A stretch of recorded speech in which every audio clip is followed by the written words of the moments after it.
Schönen guten Morgen zusammen und herzlich willkommen zu einem neuen Video. Wir haben es Freitagmorgen 10 Uhr. Ich warte auf die Abholung einer Palette, die schon draußen steht, von einem bekannten Speditionsunternehmen der Deutschen Bahn. Damit ich hier nicht einfriere bei minus 2 Grad draußen und 0 Grad hier in der Halle, habe ich mir kurz überlegt, ich mache für euch ein schnelles kleines Makeover-Video von meinem T4. Die Lagerauflösung liegt gerade hinter mir. Das Auto hat ein paar tausend Kilometer abgespult. In der Zeit ist es dreckig geworden, zugemüllt.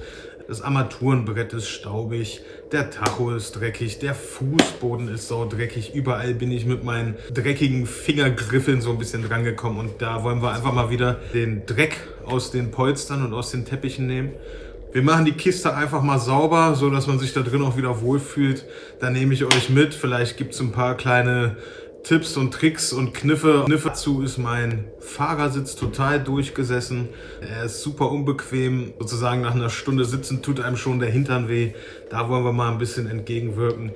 Der Innenraum hinten ist komplett leer. Da ist die Ausstattung draußen. Die machen wir mal wieder rein, so dass das Auto einfach wieder so ein bisschen alltagstauglich dasteht. Dann werden wir zum Schluss nochmal draußen beigehen und dem Auto auch eine kleine Außenreinigung spendieren, ganz normal in der Waschstraße.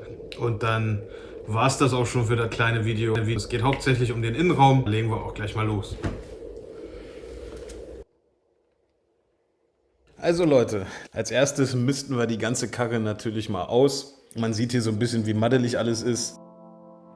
Ein bisschen verwohnt ist das Auto auch, wie man in diesen Aufnahmen zeigt. Aber da wird man ja zum Glück schnell her drüber.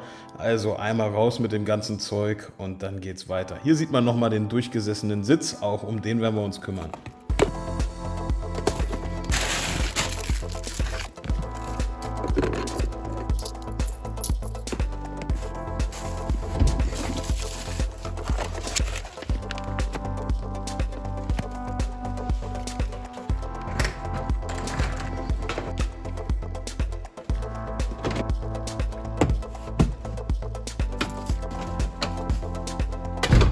So, die Kiste ist leer. Einmal durchfegen bzw. alles durchsaugen und dann kann sich das doch schon mal richtig schön sehen lassen wieder. Viel besseres Gefühl.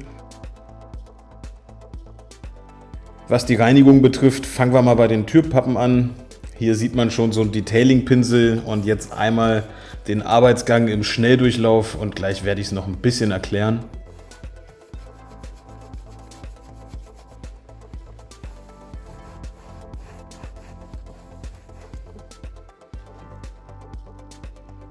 Der Unterschied ist einfach, dass man hier einen vernünftigen und guten Allzweckreiniger nimmt und einen Detailing-Pinsel, damit man die ganzen Schraffuren und einzelnen Ebenen dieser Kunststoffoberfläche schön bearbeiten und überall den Staub und den Dreck rausholen kann. Ganz wichtig, den Allzweckreiniger vorher 1 Minute einwirken lassen, dann den Pinsel benutzen und dann alles gut und jede Ritze richtig schön mit dem Tuch abwischen. Wenn man mit stoffbezogene Oberflächen hat, die einzelnen Flecken etwas doller einweichen und den Rest normal und dann kann man sich so einen schönen Bürstenaufsatz für einen Akkuschrauber zur Hilfe nehmen. Aufpassen, auf keinen Fall einen zu festen nutzen. Die weißen sind meistens schön weich und damit macht man sich den Stoff nicht kaputt. Da sieht man teilweise auch schon, wie viel Dreck damit rauskommt und dann kann man auch wieder mit einem trockenen und sauberen Mikrofasertuch nach und nach schön abwischen. Dabei schäumt es ein bisschen, aber keine Sorge, das geht automatisch wieder weg. Und man sieht auch, dass der Fleck verschwunden ist. Unten mache ich mal an dem Stoff nur die obere linke Ecke. Und da sieht man jetzt hier schon den kleinen Unterschied. Wenn dann die ganze Tür fertig ist, kann man ans Armaturenbrett gehen. Beim Armaturenbrett einfach genauso vorgehen, außer dass der Pinsel bei den elektronischen Geräten und Oberflächen vorher nur angefeuchtet wird, bevor man dort in die ganzen Schlitze geht. Und beim Rest vom Armaturenbrett ruhig ordentlich drauf, der Schaum geht direkt weg und man kann mehr Staub und Dreck aus den Poren mit rausnehmen. So bekommt man auch ein 22 Jahre altes Armaturenbrett wieder schön clean. Dann nochmal beim Auto vorne, hinten überall schauen, an welchen Säulen oder was auch immer noch weiterer Dreck ist. Das im selben Verfahren wegmachen. Für gröbere und größere Flächen am Fahrzeug eignet sich dann wieder der Bürstenaufsatz, da er am schnellsten und effektivsten jeglichen Dreck aus den Maserungen herausholt, wenn man da einmal mit einem trockenen und sauberen Lappen rübergeht, den Rest abwischt. Schaut's direkt aus wie neu.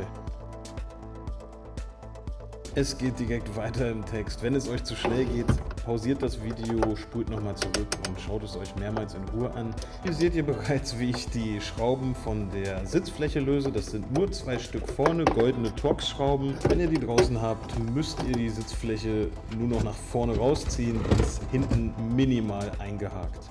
So geht es übrigens auch viel besser, den kompletten Sitz abzubauen, da man jetzt an die Imbusschrauben drankommt. Jetzt unterhalb der Sitzfläche 2 Plastikleisten lösen und dann kann man schon damit anfangen, den Stoff abzubeziehen. Der ist überall mit seinen Pappkanten in die dafür vorgesehenen Rillen von der Sitzfläche eingeschoben. Also nach und nach vorsichtig rausziehen und dann kann man es samt dem alten Sitzpolster lösen. Und dasselbe macht ihr dann auch mit dem Back-to-Back-Seat. In der Aufnahme sieht man bereits, wie ich die gute Sitzfläche vom Back-to-Back-Seat und die alte Unterseite vom Fahrersitz jetzt miteinander fusioniert habe. Die Pappkanten kommen in die einzelnen dafür vorgesehenen Leisten außenrum rein und dann kann man das mit einem Gummihammer oder irgendwas anderem wieder leicht festklopfen. Dann ist das alles schön fixiert und man hat eine frische Sitzunterseite, die man direkt wieder so einbauen kann, wie man sie auch ausgebaut hat.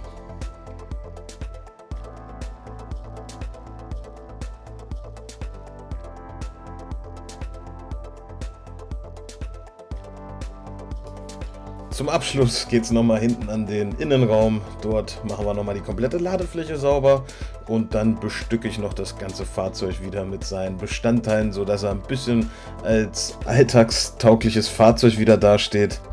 Bus wieder schön sauber, Bank ist wieder drin, der übrige letzte verbliebene Back-to-Back-Sitz ist wieder drin.